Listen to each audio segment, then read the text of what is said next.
Shalom.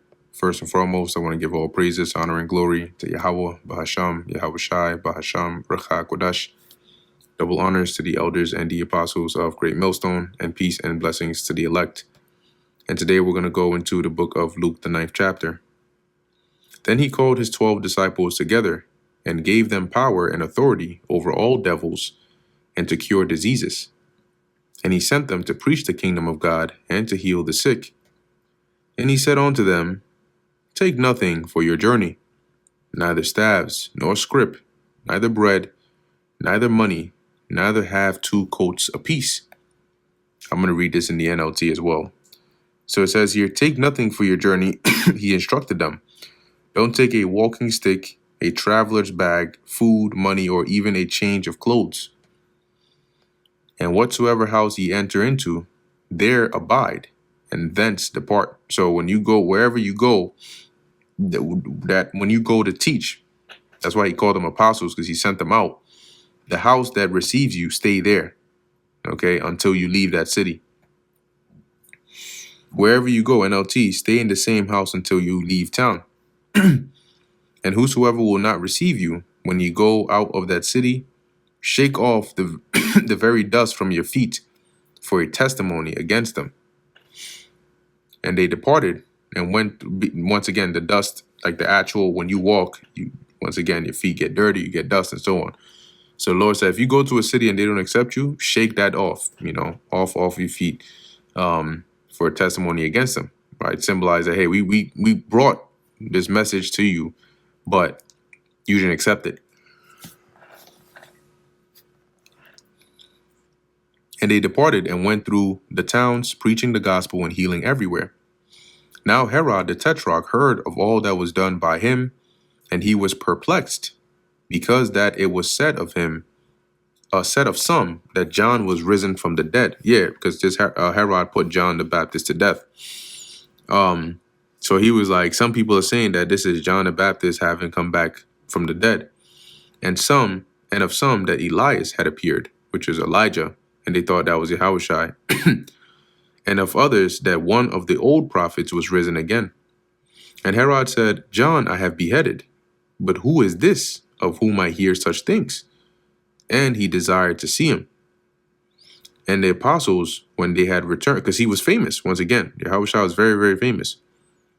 So the apostles, when they were returned, told him all that they had done.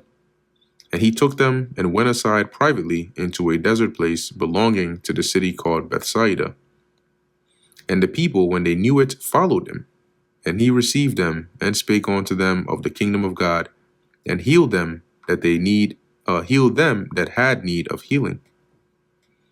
And when the day began to wear away, then came the 12 and said unto him, Send the multitude away, that they may go into the towns and country round about, and lodge, and get victuals. For we are here in a desert place. So it's getting late. Why don't you dismiss them so they can actually go and get provisions? Because it's again, where we are, there's nothing to eat over here. But he said unto them, Give ye them to eat. And they said, We have no more but 5 loaves and 2 fishes, except we should go and buy meat for all this people. So unless you want us to go and buy food for all these people here. For they were about 5,000 men. And he said to his disciples, Make them sit down by 50s in a company. So let them sit down, group them up by 50s. And they did so, and made them all sit down. Then he took the 5 loaves and the 2 fishes, and looking up to heaven, he blessed them, and brake, and gave to the disciples to set before the multitude. And they did eat, and were all filled. There was taken up of fragments, meaning leftovers, that remained to them 12 baskets. That's crazy. And it came to pass as he was alone praying. So he basically, and this is something to keep in mind, right? The Lord took 5 loaves and 2 fish and fed 5,000 people with it, and still had some left over. How he did it, we don't know. Was he just like causing the loaves and fish to do shadow clone jutsu and just like multiply or something? Right? But it was obviously through spiritual power, similar to how the Elijah, right? The Lord gave Elijah the power to multiply that meal for the widow woman, so they were able to keep using it as long as they needed. And this is good to keep in mind, because guess what? This is a sign that just like the Lord was able to feed 5,000 with 5 loaves and 2 fish, he can do signs like this and greater for us. And it came to pass, as he was alone praying, his disciples were with him, and he asked them, saying, "Whom say the people that I am?" So what's the word in town concerning me? Who am I? Who are they saying that I am? Then answering said, they answering said, John the Baptist, but some say Elias, and others that one of the old prophets is risen again. He said unto them, "But whom say ye that I am?" And they probably were thinking, probably got a little quiet. Then Peter answered, right? Peter answering said, "The anointed of God. Think you the Messiah?" And he straightly charged them and commanded them to tell no man that thing. So he basically told them, "No, make sure you don't tell that to anybody. Don't go publishing that, making that abroad, making that news abroad, saying the Son of Man must suffer many things and be rejected of the elders." Right? They had to reject him as the Son of Man. That's why he would always try to keep that part specifically as secret and low as possible. Because the more people start going around with that, the more influence there is. People actually thinking and believing that. But for the sake of prophecy, it had to be this way. That's why he would oftentimes command people, especially those demons, you shut their ass up quick. And the chief priests and scribes, and be slain and be raised the third day. Now they didn't get that. They didn't understand that. And he said what you were speaking about, his crucifixion. And he said unto them all, "If any man will come after me, let him deny himself and take up his cross daily and follow me." Meaning, bear your own burden, all right, and endure, right, and bear the burden of serving and walking and ministering with the Lord, right. NLT says, "Then he said to the crowd, if any of you wants to be my follower, you must turn from your selfish ways, take up your cross daily, and follow me." So you got to be a disciple. You got to discipline yourself and, be ready to bear whatever burden comes with serving the Lord. "For whosoever will save his life shall lose it, but whosoever will lose his life for my sake, the same shall save it." NLT, "If you try to hang on to your life, you will lose it. But if you give up your life for my sake, you will save it." Right? Because those that try to hang on to their life in the world, eventually they're going to die. They're going to lose that. Right? But those that are willing to sacrifice that for the Lord, as he says, they're going to save it. "For what is a man advantaged if he gain the whole world and lose himself, or be cast away?" See, so what do you like? King Solomon, mentioned that a lot, right? NLT, "And what do you benefit if you gain the whole world, but you are destroyed, or but are yourself lost or destroyed?"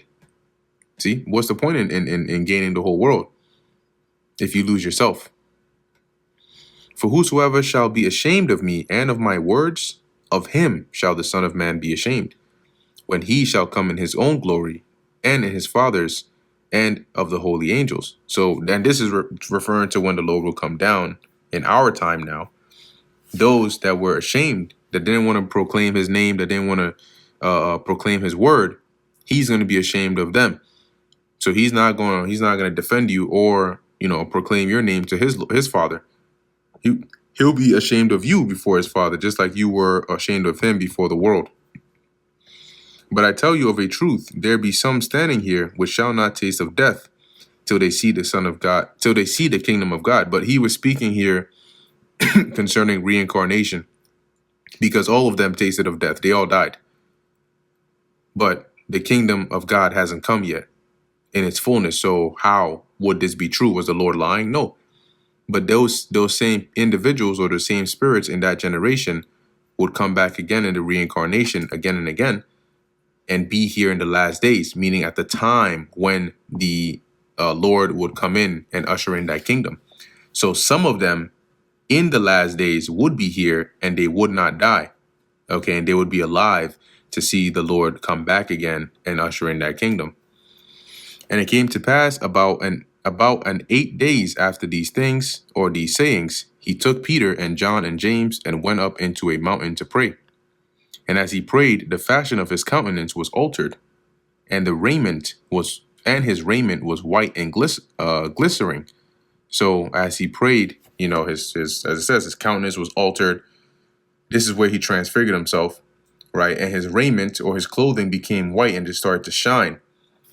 And behold, there talked with him 2 men, which were Moses and Elias, who appeared in glory and spake of his decease, which he should accomplish at Jerusalem, which is talking about his crucifixion, his sacrifice. But Peter and they which were with him were heavy with sleep. And when they were awake, they saw his glory and the 2 men that stood with him. So they opened their eyes and they see Yahushua and this just light, emitting off of him. And they see these 2 men. They're like, what the hell? And it came to pass as they departed from him, that is, the transfiguration of Yahushua to show, Elijah and Moses as they were fading away, they were departing. Peter said unto Yahushua, Master, it is good for us to be here. And let us make 3 tabernacles, one for thee, and one for Moses, and one for Elias, not knowing what he said. So in the NLT it says, and as Moses and Elijah were starting to leave, which it was a transfiguration, right? Not that they were actually there, but it looked like they were. Peter, not even knowing what he was saying, blurted out, Master, it's wonderful for us to be here. Let's make 3 shelters as memorials, one for you, one for Moses, and one for Elijah.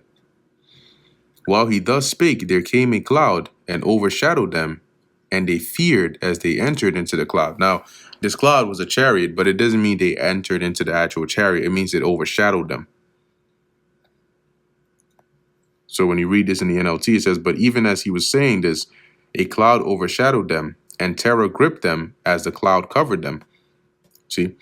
And then it says here, and there came a voice out of the cloud, saying, This is my beloved son, hear ye him. So if they actually entered into the cloud, why would the voice come out of the cloud and talk to them?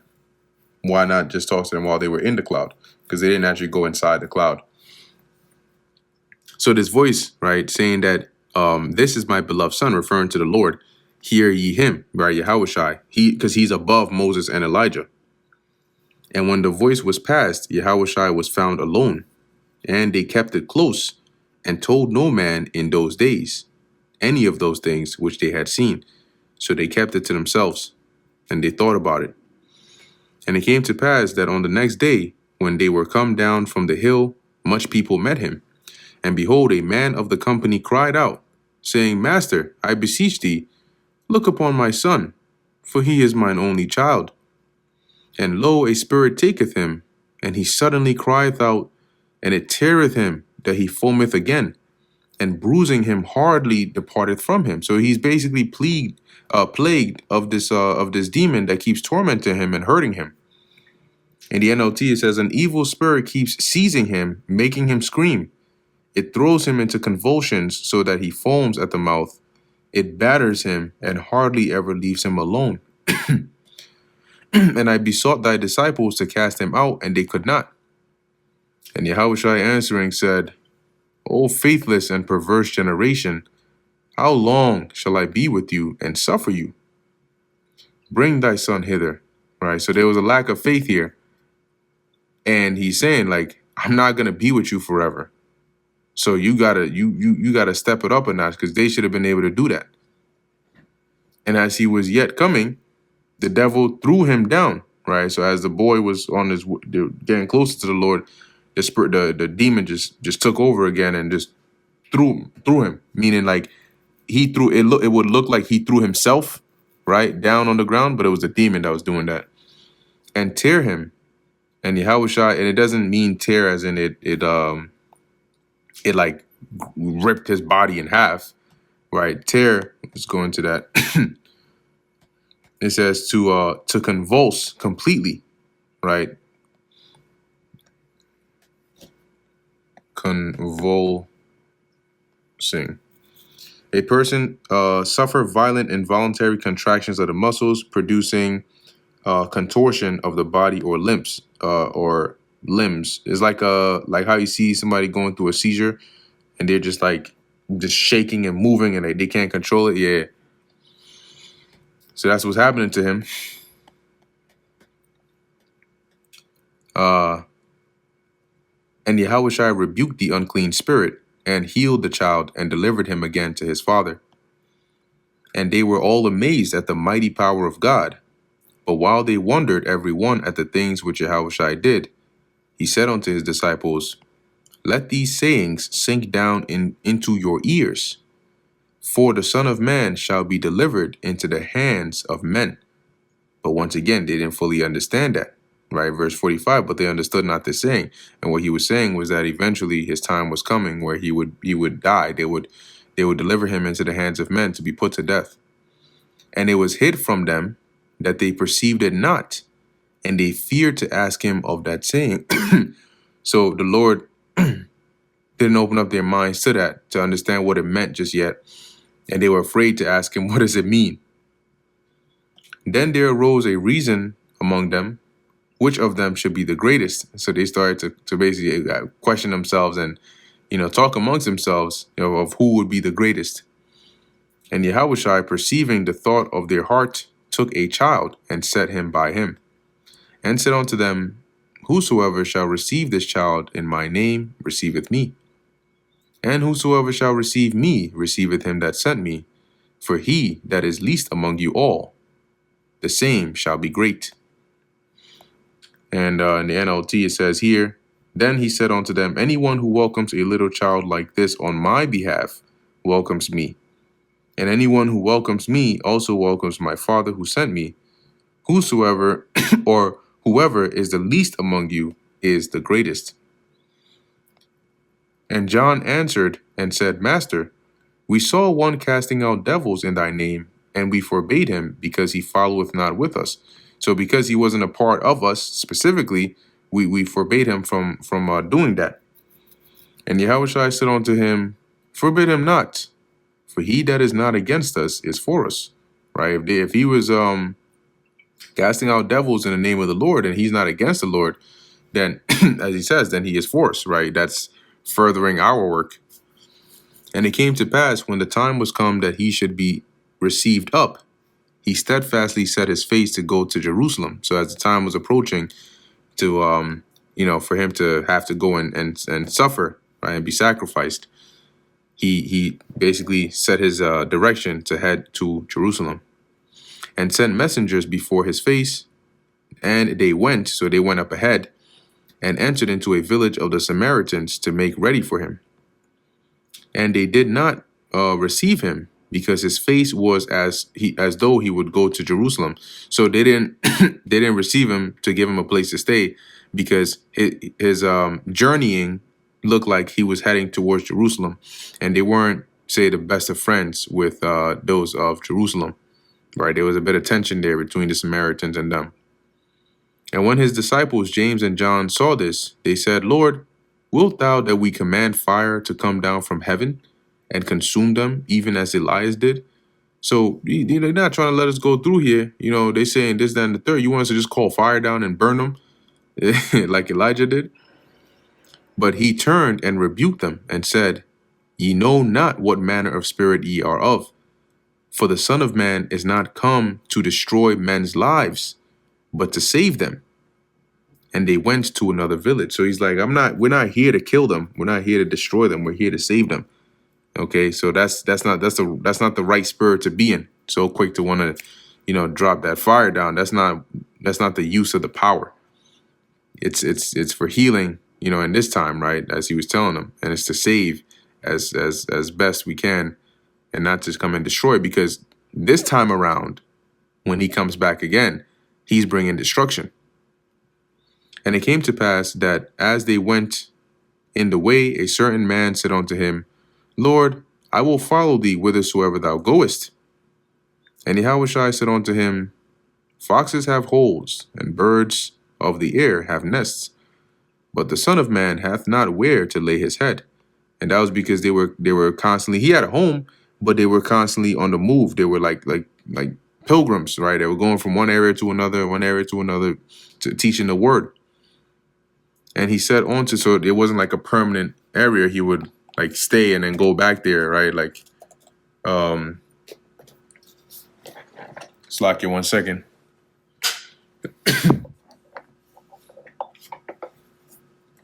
Like how you would say, okay, I'm going home tonight. I'll be back tomorrow. And he said to another, follow me. But he said, Lord, suffer me first to go and bury my father. Yahushua said unto him, let the dead bury their dead, but go thou and preach the kingdom of God. And that what he was saying was, let those that are spiritually dead bury their physical dead. And those that are spiritually dead are those that wouldn't receive the word. Okay, they would remain amongst the congregation of the dead. But you go and preach the kingdom of God. And another also said, Lord, I will follow thee, but let me go first go bid them farewell, which are at home at my house. Yahushua said unto him, no man having put his hand to the plow, meaning starting the work, and looking back, is fit for the kingdom of God. So if you're going to do it, the second you start, you're going all out with it. There's no, let me pause and go and do this and then come back and no. And that brings us to the end of the book of Luke, the 9th chapter. Lord willing, that was edifying to the elect. In closing, I want to give all praises, honor, and glory to Yahweh, Bahasham, Yahushai, Bahasham, Rakha Kodesh. And until next time, Shalom.